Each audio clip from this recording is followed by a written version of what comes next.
Vous êtes ici à Monaco pour recevoir les prix prestigieux Golden Foot pour votre carrière. J'imagine que c'est une très belle satisfaction. Comment vous sentez? Absolument. Bon, d'abord, je suis très heureux d'être ici à Monaco, parmi les légendes du football. Et je tiens aussi à remercier la Fondation Golden Foot de m'avoir choisi parmi les meilleurs du football mondial, comme une légende parmi d'autres. Et voilà, je suis très content et j'espère que nous passerons une belle soirée demain. Et ce trophée-là, avec mes empreintes, qui va rester à l'éternité dans le corniche du boulevard de Monaco. Et ça, c'est une fierté pour moi. C'est un prix à la carrière, mais quelles sont les étapes plus importantes de votre parcours professionnel? Ben écoutez, de toute façon, le bon Dieu m'a récompensé, ça c'est sûr, hein. J'ai travaillé dur, ça fait des années et des années que je joue au football. J'ai eu la chance de jouer avec mon pays des Coupes du Monde, avec les clubs où je suis passé, avec le Racing Club de Paris, avec le FC Valence et le FC Porto, avec qui j'ai gagné la Champions League et la Coupe du Monde de club. Et ça, c'est une fierté et une chance pour moi d'avoir joué au haut niveau. Et la preuve, si je suis là, c'est un geste de reconnaissance de la part de Golden Foot et une récompense pour l'ensemble de ma carrière. Et ça me fait que me rendre heureux.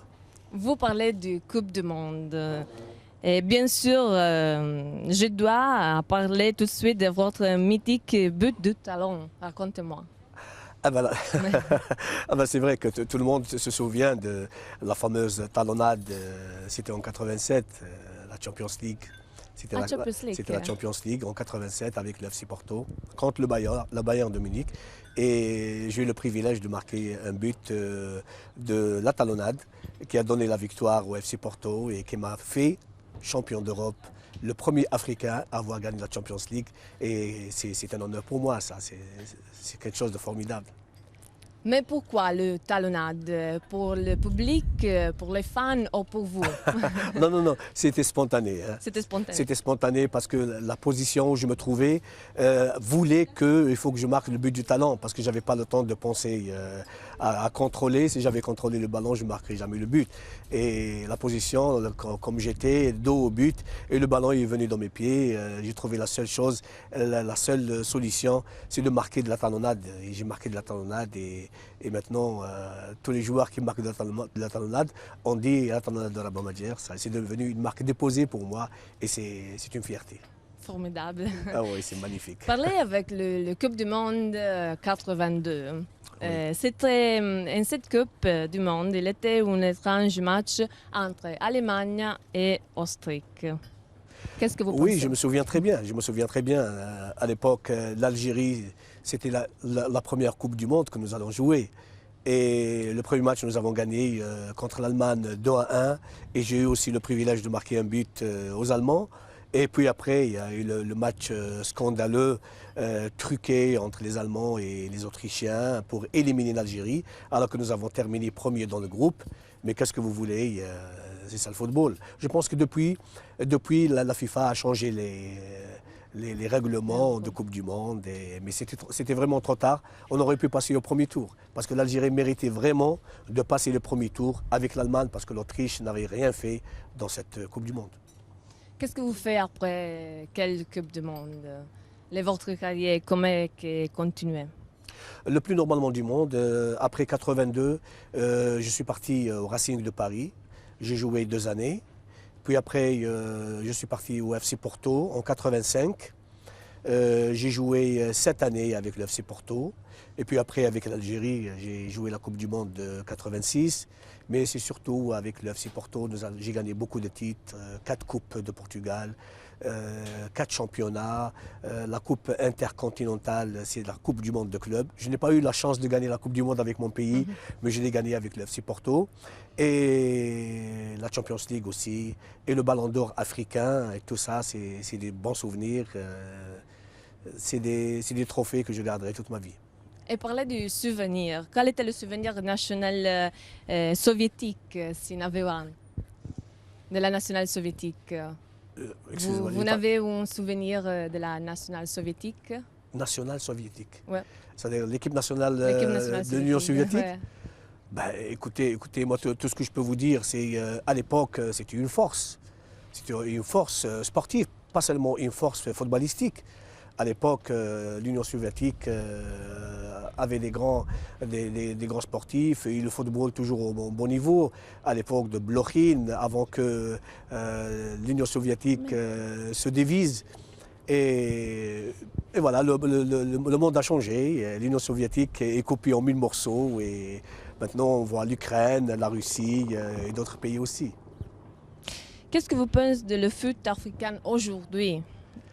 Et vous pensez que le club national des Afriques peut gagner la Coupe du Monde un jour? En tous les cas, pas dans les médias. Hein. Pas dans les médias parce que c'est un peu difficile pour qu'une équipe nationale africaine gagne la Coupe du Monde. Parce que nous avons vu la dernière Coupe du Monde en Afrique du Sud. On s'est dit l'Afrique du Sud c'est une grande équipe. Ils vont organiser la Coupe du Monde chez eux. Peut-être qu'ils vont gagner. Mais rien n'a été fait. On voit qu'il nous reste encore beaucoup d'années pour s'imposer sur le plan international. Je pense qu'un jour, peut-être, dans 20 ans, peut-être. Peut-être. Oui, mais pas pour demain. Et qu'est-ce que vous pensez des clubs européens, la Chelsea ou Manchester City, Oui, ou les clubs de la Russie qui dépensent des milliards? Ah oui, et oui, c'est oui. juste ça? Ben, écoutez, la Russie, ils veulent revenir en force dans le football. On a vu il y a quelques années Zénith qu'ils ont gagné la Coupe de l'UEFA. Là, il y a des équipes qui achètent des grands joueurs. Et ils veulent revenir sur la scène internationale. C'est des clubs qui ont beaucoup d'argent. Et il y a des investisseurs qui rentrent dans le football pour essayer de faire revenir la Russie sur le plan international parmi les grands.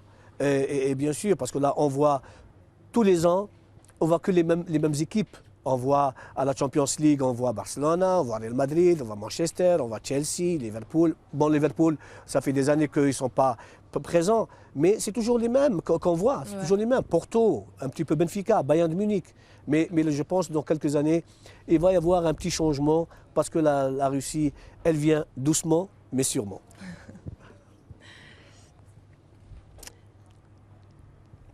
Dans votre carrière, qui sont les joueurs plus forts que vous rencontrez comme adversaire? Vous savez, j'ai rencontré de très très bons joueurs, hein, de bons défenseurs. C'est pas facile. Parce que je pense qu'en 1980, il y avait de très très bons joueurs. Il y avait de très très bons joueurs. Quand vous voyez à l'époque un garçon comme Maradona, c'est magnifique. Quand vous voyez à Milan, Gullit, Rijkaard, Van Basten, c'est magnifique. Vous voyez Careca, c'est magnifique. Heureusement que maintenant, il y a Messi, hein, Messi. qui nous fait régaler hein, et on regarde. Mais c'est plus le football de maintenant, c'est plus le football des années 80. Messi, peut-être devenir l'héréditaire du Maradona? Non, écoutez, Messi actuellement c'est le meilleur footballeur au monde. C'est le meilleur footballeur au monde, Messi, c'est un génie, c'est extraordinaire. Mais il ne faut pas oublier que Maradona restera toujours Maradona. Maradona restait toujours Maradona. Et il est extraordinaire.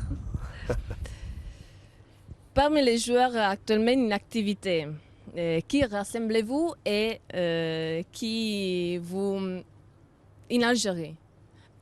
Parce que Messi est mondial. Mais en Algérie? Ben, vous savez, vous avez suivi notre équipe nationale d'Algérie, la dernière Coupe du Monde en Afrique du Sud. On s'est dit que l'Algérie, mais c'est malheureux parce qu'on n'a pas des joueurs comme nous l'avons été, nous, dans le passé, dans les années 80. Parce que dans les années 80, l'Algérie a joué 2 mondiales, en 82 et en 86. Il y avait de très très grands joueurs. Il y avait Ben Saoula, il y avait Menad, il y avait Belloumi, il y avait Assad, il y avait Merzikan, il y avait Gendouz. Il y avait de très très bons joueurs. Mais actuellement, en équipe nationale, il y a un collectif, mais beaucoup moins d'individualistes. Et on n'a pas l'individualisme au haut niveau, on ne l'a pas pour le moment. J'espère qu'on aura dans les années à venir des grands joueurs et que comme ça on va parler d'eux pour donner un plus au football algérien parce que le football algérien a besoin de ses enfants, a besoin de ses grands joueurs. Vous étiez aussi un entraîneur en Algérie. Oui, oui, j'ai été 2 fois entraîneur de Et l'Algérie. pourquoi c'est stoppé brusquement? Vous savez, je n'ai pas envie de rentrer un petit peu dans les détails. C'est malheureux, c'est malheureux. On a toujours des problèmes avec les responsables de la fédération. Parce que c'est des gens, on ne partage pas les mêmes idées. Moi, je suis un professionnel. J'ai vécu le professionnalisme en Europe avec des grands entraîneurs. J'ai été entraîné par De Stefano, j'ai été entraîné par Arthur George, par Ivic, par des grands monsieur. Et je voulais faire ça chez moi, instaurer une certaine discipline professionnelle. Mais malheureusement, ça dérange beaucoup de gens. Et voilà, j'ai quitté l'équipe nationale sans arriver à mes ambitions, malheureusement. Mais si quelqu'un vous demandait, Monsieur Major, est-ce que vous voulez entraîner à nouveau le club national de l'Algérie? Ben écoutez, l'Algérie, c'est mon pays. Ouais. Aujourd'hui, demain, après-demain, si l'Algérie a besoin de moi, je réponds toujours présent à mon pays. Parce que je suis quelqu'un de très attaché à son pays. L'Algérie, ce n'est pas un président de fédération ou un dirigeant de club. Ouais. L'Algérie, c'est tout un peuple, c'est toute une nation. Et les gens m'aiment bien. Et à chaque fois, le public me demande de revenir en équipe nationale.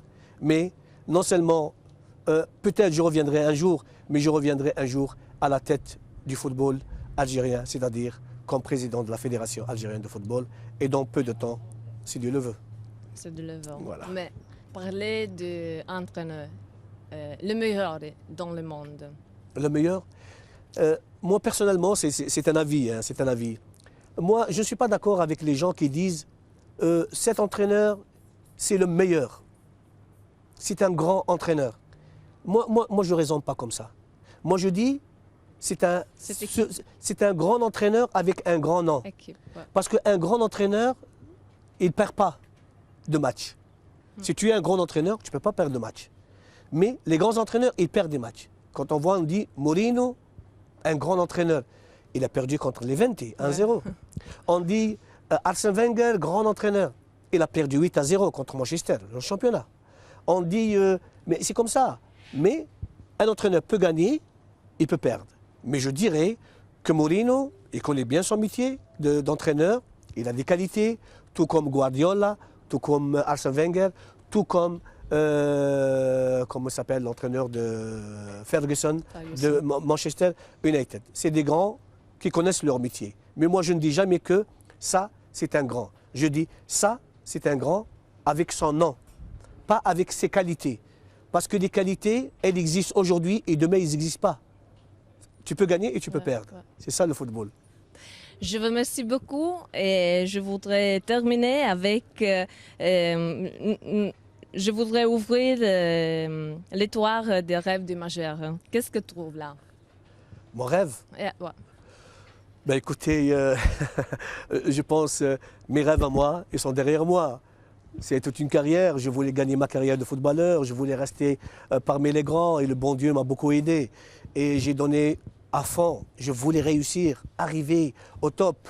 Et voilà, maintenant, j'espère, mon souhait, c'est un jour gérer le football de mon pays et redonner au football de mon pays ce qu'il mérite et revoir un jour le football de mon pays au top, comme il était dans les années 80, en Coupe du Monde 82 et en Coupe du Monde 86. Merci beaucoup. C'est moi qui vous remercie.